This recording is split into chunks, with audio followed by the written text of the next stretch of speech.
오늘 말씀은 평안을 빌라 하는 제목으로 은혜를 받으려고 합니다. 미국의 큰 마켓에서 잼 시식 실험을 했습니다. 사람들이 출입이 가장 많은 곳에 6종류의 잼을 놓고 또 사람들이 많이 다니는 그 길목에 24개의 잼을 시식하게 했습니다. 당연히 사람이 많이 모이는 곳이 24개를 이렇게 있는 잼에 가서 시식을 했고 계산은 다른 데에 가서 계산을 하게 했는데 그 계산할 때 보니까 24병 있는 잼이 있는 그곳에 가서는 사람들이 무엇을 살까 고민을 하다가 못 사고 6종류의 잼이 있는 곳에 와서 사람들이 잼을 사더라는 거예요. 그 매상을 보았더니 6종류의 잼이 있는 곳에는 매상이 30% 되었는데 24종류의 잼이 있는 곳에 가서는 3%밖에 구입을 못했더라는 거죠. 그래서 우리가 이 잼에 대한 그 시식에 대해서 생각해 볼 때 목표가 너무 많으면 흐트러지기가 쉽다는 거예요. 근데 목표가 이렇게 딱 집약되어져서 적으면 적중이 잘 되어진다고 하는 거죠. 오늘날은 내가 세상을 살아나가면서 선택해야 될 부분이 너무 많이 있어요. 그래서 선장짓을 잘 못한다 그래요. 그러니까 선장짓이 뭔가 그랬더니 선택하는데 장애를 갖고 있는 것이 선장짓이래요. 그러니까 요즘에는 선택해야 될 것이 너무 많으니까 선택의 장애를 갖고 사는 시대가 되었다고 하는 말이죠. 그래서 우리는 이러한 시대 속에 살아가면서 가장 귀한 선택을 하는 것은 예수 그리스도를 믿는 것이라고 하는 사실이에요. 영생을 얻는 것을 선택하는 것이 가장 귀한 일이라고 하는 사실이지요.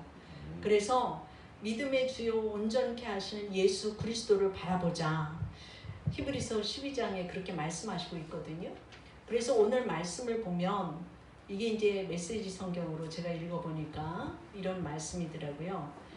예수님은 12 제자를 추수할 곳으로 보내시면서 말씀하십니다. 믿지 않는 자들을 회심시키려고 먼 곳부터 다니지 마라. 공공연한 적과 거창하게 싸우지 마라. 바로 여기 가까이 있는 잃어버린 사람을 혼란에 빠진 사람들한테 가거라. 그들에게 하나님의 나라가 여기 있다고 말하여라. 병든 사람에게 건강을 되찾아주고 죽은 사람들을 다시 살려주어라. 버림받은 사람들을 만져주어라. 귀신을 쫓아내어라. 너희가 후한 대접을 받았으니 너희도 후하게 살아라. 시작하기 전에 모금 행사를 벌려야 되겠다고 생각하지 마라. 너희에게는 많은 준비가 필요 없다. 너희 자신을 준비하여라. 하루 세 끼 먹을 것만 있어도 너희는 이 일을 계속할 수 있다. 짐을 가볍게 하고 다녀라. 어떤 성읍이나 마을에 들어가거든 굳이 고급 여관에 머물지 마라. 수수한 사람들이 사는 적당한 곳을 찾아 떠날 때까지 그곳으로 만족하여라. 문을 두드릴 때는 정중히 인사하여라. 그들이 너희를 맞아들이거든 예의 바르게 이야기를 나누어라.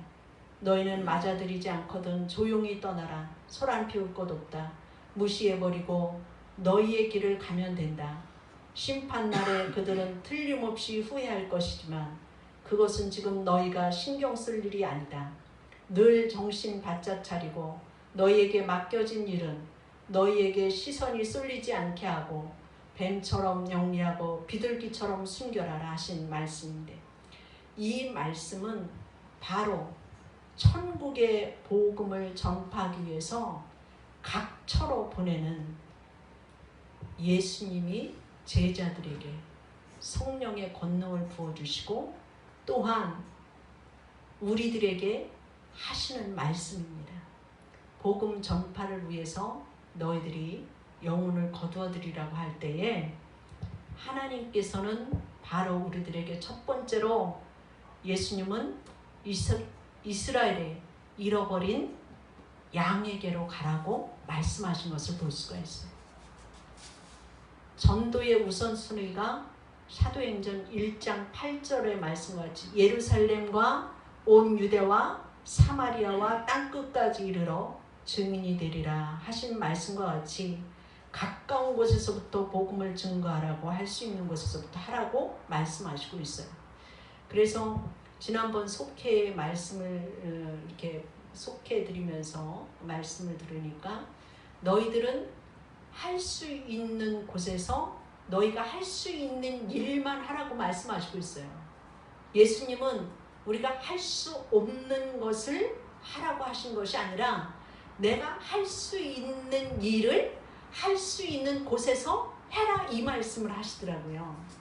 그래서 우리 예수님께서는 우리들에게 거창한 큰 일을 맡기시지 않았다고 하는 말이에요.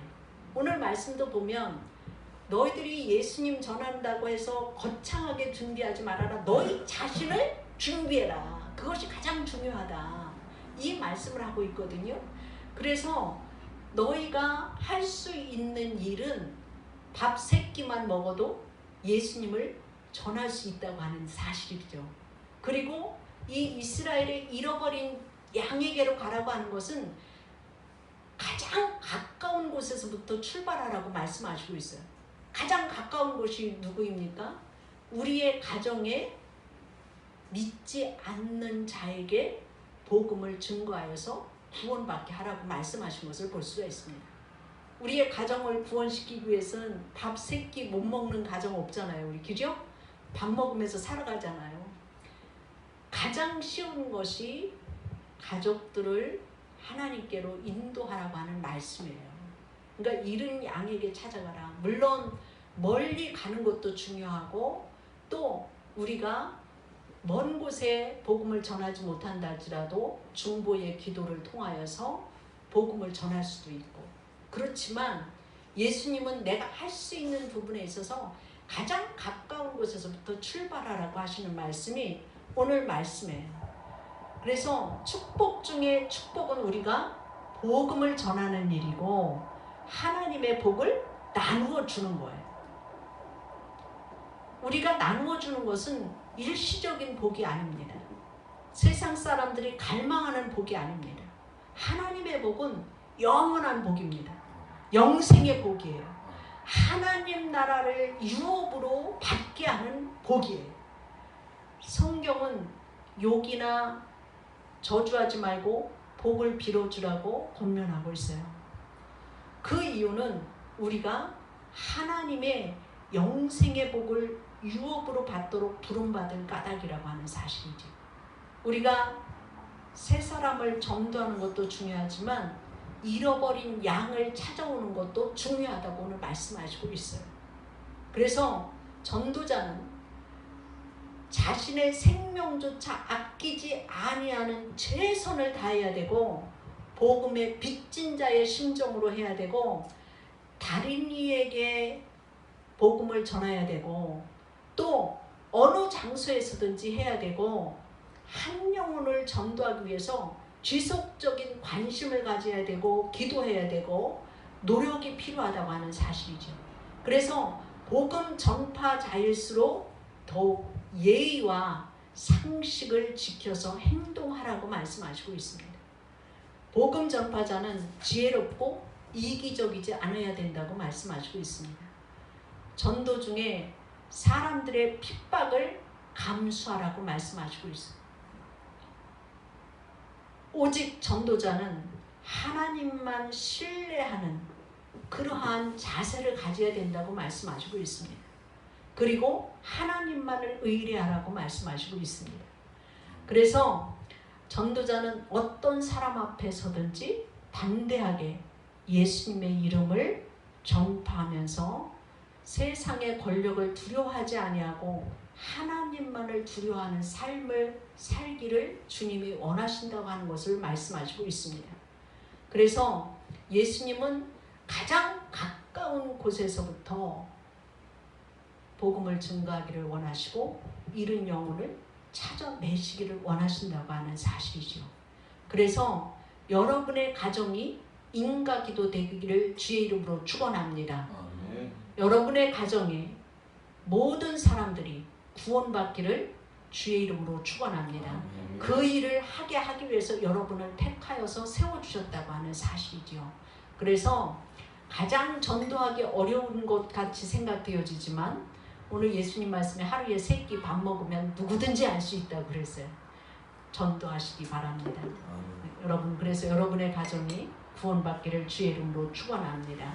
그래서 이사야서 52장 7절 말씀에 보면 좋은 소식을 전하며 평화를 공포하며 복된 좋은 소식을 가져오며 구원을 공포하며 시온을 향하여 이르기를 내 하나님이 통치하신다 하는 자의 산을 넘는 발이 어찌 그리 아름다운가.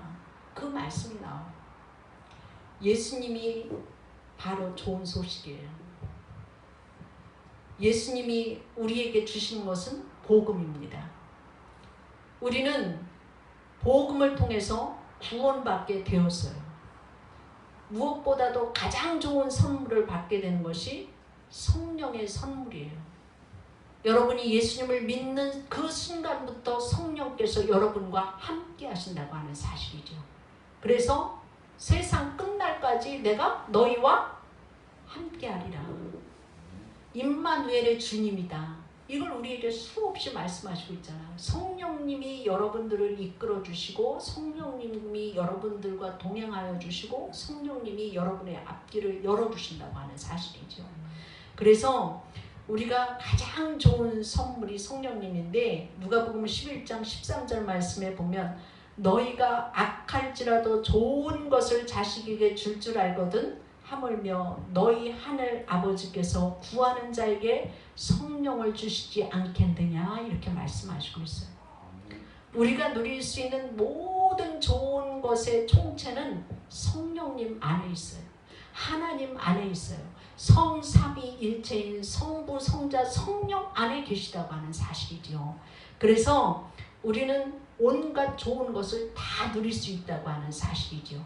그래서 가장 좋은 것이 뭐냐? 우리가 전도할 때 성령님이 함께 하시면 영적인 전쟁에서 승리하게 하신다고 하는 사실이에요. 사단의 세력을 이길 수 있게 하신다고 하는 사실입니다. 여러분이 창세기서에 보면 아브라함이 이제 나이 들으셨을 때 이삭의 며느리감을 고르려고 그래요. 그래서 이삭의 며느리를 골라오는데 그 엘리에셀을 충성스러운 종을 불러서 너는 내 고향인 그곳에 가서 믿음의 귀한 처자를 골라갖고 와라. 심부름을 보내죠. 엘리에셀이 떠나기 전에 하나님 앞에 기도해요. 하나님, 아브라함이 우리 주인인데 그 아브라함의 며느리를 구하러 가는데 하나님 이 길을 순적하게 하여 주셔서 하나님이 허락한 사람을 만나게 해 주옵소서. 기도하고 출발하지요. 그리고 그곳에 가서도 목이 말라서 우물물에 가서 물 좀 얻어 먹을 때도 기도해요. 하나님, 저는 우리 주인인 아브라함의 며느리감이 얼굴도 모르고 누구인지도 모르고 그냥 구하러 왔습니다. 그런데 이곳에 물을 길러오는 처자가 하나님 그 아브라함의 며느리가 되게 해주십시오. 그런 기도예요. 모든 일에 있어서 하나님 앞에 먼저 엘리에셀이 기도하고서 시작을 하는 것을 볼 수 있거든요. 그래서 우물물에 제일 먼저 리브가가 와요. 리브가가. 그 리브가가 와가지고서 나그네가 있으니까 이제 이 나그네가 그 사막의 길을 가서 그 우물가에 있는데 두레박이 없으니까 물을 못 떠먹잖아요. 근데 리브가가 나와가지고 물을 깃는 것을 보고서 물 한 모금을 얻어먹자고 하니까 이 엘리에셀에게 리브가가 두레박으로 물을 떠서 대접을 하죠. 그리고 같이 끌고 갔던 짐승들 낙타떼한테 물을 전부 다 길어서 먹여요. 이 엘리에셀이 구한 것은 자기 물 한 모금 얻기를 원했지만 같이 온 그 짐승의 물까지도 다 먹여요. 그랬을 때에 그 물을 얻어먹고 그 엘리에셀이 짐승들에게까지 다 먹이는 그것을 보고서 당신의 집이 어디냐고 해서 나도 좀 가서 유숙 좀 할 수 있느냐 묻잖아요. 그래서 이 리브가가 자기의 오라버니, 자기의 아버지 인사시키고 유숙하게 해요. 그럴 때에 아브라함의 하나님, 그 하나님 앞에 먼저 또 경배하고 감사하며 그 집에 들어가서 하나님에 대해서 또 증거하잖아요. 그리고 그 엘리에셀이 그 처자인 리브가를 이제 아브라함의 아내로 데리고 오는 것을 볼 수가 있어요. 근데 그 리브가가 이제 그 시집으로 오는 거지요. 말하자면 아브라함의 집으로. 근데 시집으로 오는데 그 오라버니들이 축복의 기도를 해요. 그 누이를 시집 보낼 때 축복의 기도가 뭐냐면은 창세기에서 24장 60절 말씀에 보면 리브가에게 축복하여 이르되 우리 누이여 너는 천만인의 어머니가 될지어다 이렇게 축복의 기도를 해요. 그 리브가가 낳은 아들이 야곱이에요. 에서와 야곱. 근데 야곱이 12아들을 낳아요. 12지파가 되잖아요. 그래서 천만인의 어머니가 되어져요. 그래서 이 야곱의 12아들을 통하여서 나라가 번성이 되어지고 그 유다 지파가 그곳에서 나와서 바로 예수님이 유다 지파를 통하여서 세상에 오셔요. 그래서 인류의 죄를 사하시고 구원시키는 그 하나님의 그 아들 예수님이 그 몸을 통해서 오는 것을 볼 수가 있습니다. 그리고 그 리브가가 내시로 원수의 성문을 이길지어다 이 축복을 받았잖아요. 이 말은 예수님이 오셔서 성문을 얻게 된다고 하는 축복이에요. 예수님이 이 땅에 오신 것은 옛뱀, 사탄, 원수를 멸하기 위해서 오셨다고 하는 사실이죠. 요한일서 3장 8절에 보면 하나님의 아들이 나타나신 것은 마귀의 일을 멸하려 하심이라 이렇게 말씀하시고 있어요. 이 말씀은 장차 오실 예수님께서 사단의 머리를 칠 것을 말씀하시고 있는 거예요. 사탄은 예수님을 십자가에서 피 흘리게 했지만 예수님은 십자가에서 죽으셨지만 인류의 죄를 대속하는 귀한 사역을 하나님께서 시키신 그 일을 완수하셨고 부활하심으로 인하여서 사탄이 완전히 죽였던 것을 볼 수가 있어요. 그래서 대적의 성문을 차지한다고 하는 것은 원수의 성을 정복할 때 성문을 차지함으로 전쟁에서 승리하는 것을 말하고 있어요. 하나님은 이삭에게 축복하실 것을 약속하셨고 이삭의 씨를 축복하기 위해서 리브가를 신부로 허락해 주셨죠. 그런데 리브가가 결혼하자마자 잉태를 해야 되는데 잉태를 못했어요. 아기를 갖지를 못하니까 이삭은 리브가가 아이를 잉태할 수 있도록 중보 기도를 했던 것을 볼 수가 있어요. 창세기서 25장 21절 말씀에 보면 이삭이 그의 아내가 임신하지 못함으로 그를 위하여 여호와께 간구하매 여호와께서 그의 간구를 들으셨으므로 그의 아내 리브가가 임신하였더니 이 말씀이 있습니다. 하나님은 기도를 통해서 리브가의 태를 열으셨던 것을 볼 수가 있습니다. 리브가가 임신하여서 에서와 야곱이 태어났어요.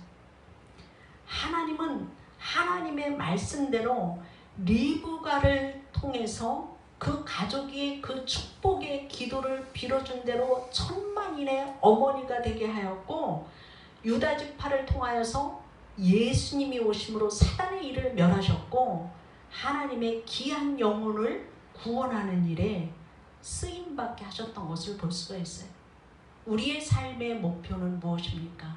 하나님의 영광을 위해서 살아가는 삶이 되어져야 될 줄로 믿습니다.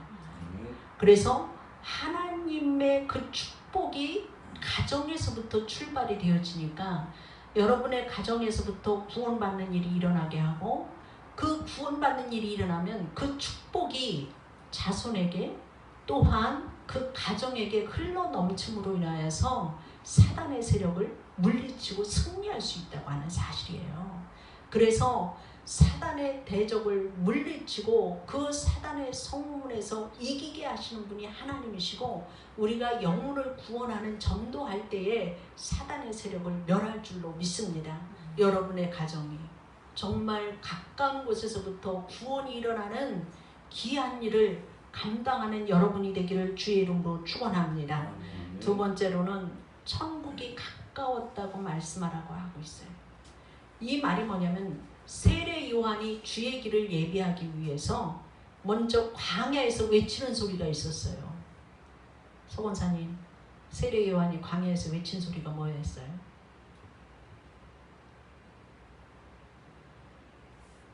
최 권사님, 뭐였어요?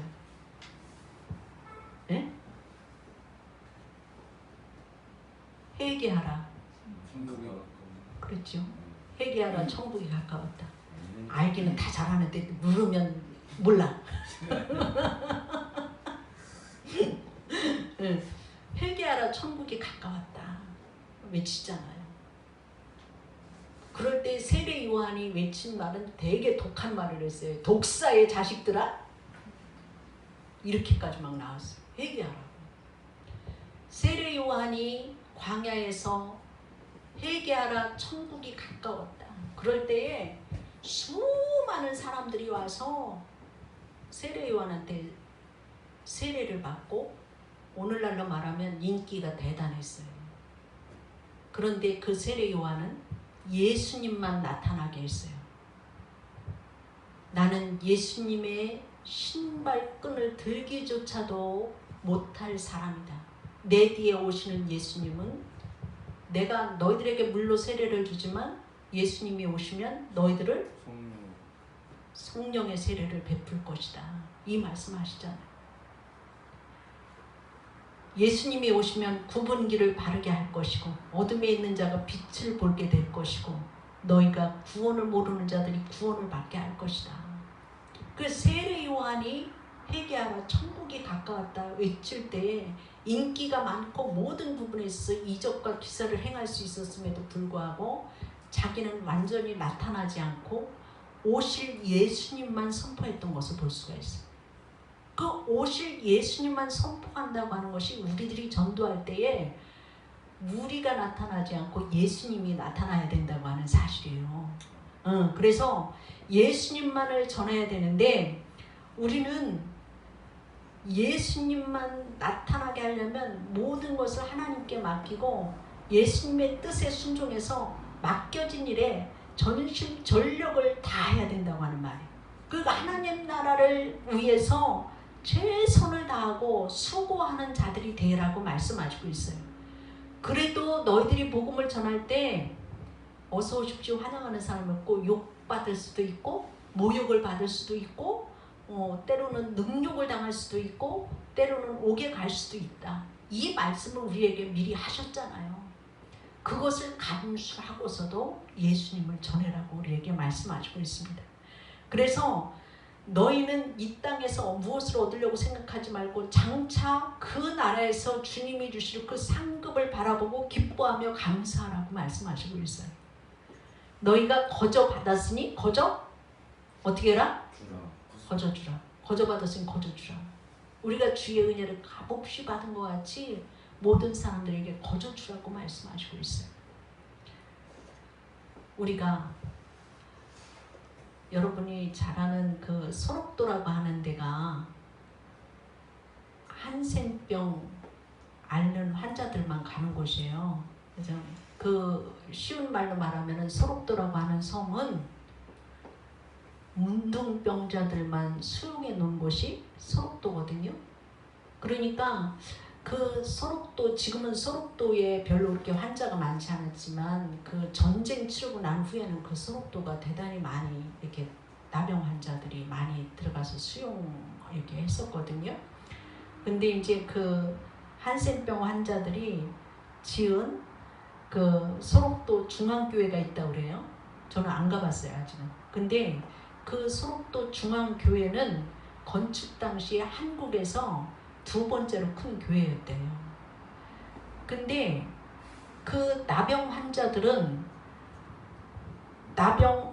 그 나병을 앓고 부모 형제에게 버림을 받고 그 소록도에 가서 있을 때에 교회를 세울 때 산에서 나무를 베고 모래사장에서 모래를 퍼나르면서 이 나병 때문에 살이 무너져 내려오는 그러한 것 때문에 그 건축을 할 때에 그 소록도 앞바다가 피바다였대요. 그 흘리면서 그 건축을 교회를 세웠기 때문에. 그리고 소록도에서 그들이 신앙생활을 하면서 만난 섬이 지라도라고 하는 섬이 있대요. 이곳에 사는 사람들은 갈 곳이 없는 사람들이에요. 근데 우리가 그 다른 병은 막 부모, 형제, 친척들이 고쳐내려고 막 몸부림을 치는데 이 나병에 걸리면 가족들도 완전히 다 버린다고 하는 거죠. 그러니까 소록도에 가서 몸만 병이 들은 것이 아니라 소외되고 버림받았다고 하는 그 안타까운 마음이 있는 마음의 병이 큰 사람들이에요. 그러니까 그 사람들이 문둥병에 걸려서 몸과 마음의 병이 지나칠 정도로 심했는데 그곳에서부터 예수님을 만나고 인생을 새로 시작하는 분들인데 그분들은 지라도라고 하는 섬을 다 다녀왔대요. 그 지라도라고 하는 섬이 뭐냐? 하박국서 3장 17절부터 18절 말씀에 보면 비록 무화과 나무가 무성하지 못하며 포도나무가 열매가 없으며 감람나무에 소출이 없으며 밭에 먹을 것이 없으며 우리의 양이 없으며 외양간에 소가 없을지라도. 여기서 지라도라고 하는 말이 나오지요? 응? 나는 여호와로 말미암아 즐거워하며 나의 구원의 하나님으로 말미암아 기뻐하리라. 하박국서에 이 말씀 있잖아요. 우리가 세상에 가진 것이 없고 힘들다고 해도 여호와로 인하여 기뻐하고 즐거워하면 천국이 여러분들의 것이 되어지는 줄로 믿습니다. 여호와의 구원으로 기뻐하는 믿음의 삶이 되기를 주의 이름으로 축원합니다. 루터가 종교개혁을 할 때요, 브렌츠라고 하는 사람이 있었어요. 우리가 전도할 때 하나님의 보호함을 받는다고 하는 걸 또 얘기하는 거예요. 여호와로 인하여 기뻐하는 사람은 보호함을 받는다. 브렌츠라고 하는 사람이 있는데 종교개혁을 반대하는 스페인 왕이 찰스 5세였는데 찰스 5세가 믿는 개신교도를 미워했어요. 죽이기 시작하는 거죠. 그래서 그 브렌츠가 사는 마을에 그 스페인 왕의 기병대가 들어닥쳤어요. 브렌츠가 기도했어요. 그때 하나님의 음성이 들렸습니다. 빨리 빵 한 조각을 가지고 아랫마을로 데려가라. 거기서 문이 열려있는 집에 들어가서 그 지붕 밑에 가서 숨어라. 이 음성을 듣고 브렌츠가 아랫마을로 속히 내려갔더니 정말 문이 열려있는 집이 들어가갖고 지붕 밑에 숨었어요. 그 빵 한 조각 가지고 가서 지붕 밑에 숨었는데 그 빵 한 조각 갖고 하루를 살았죠.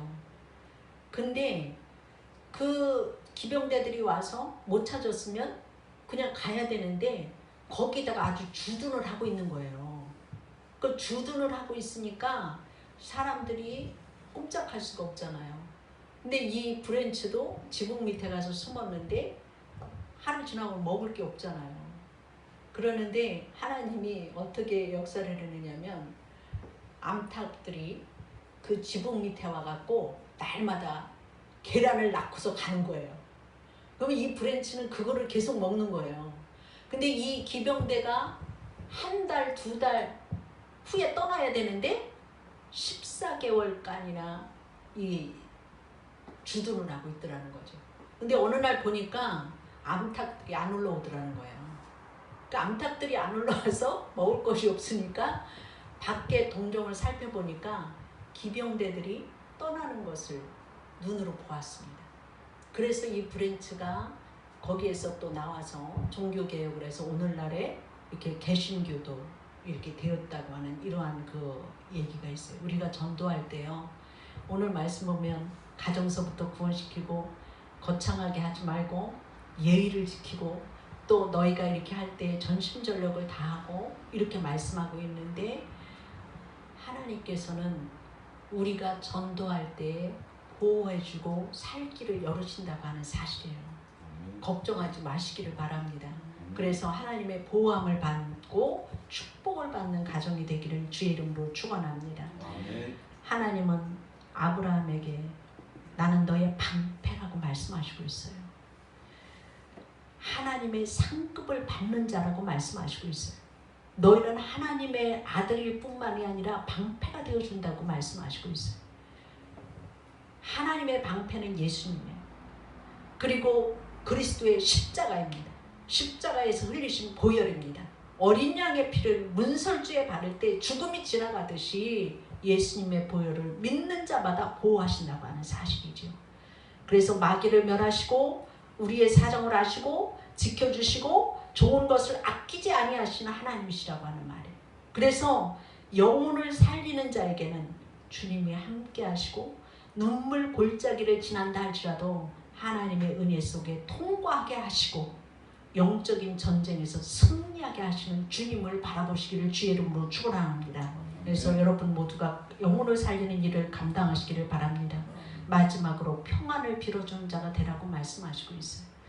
주님의 은혜와 평강을 빌어주라고 말씀하시고 있어요.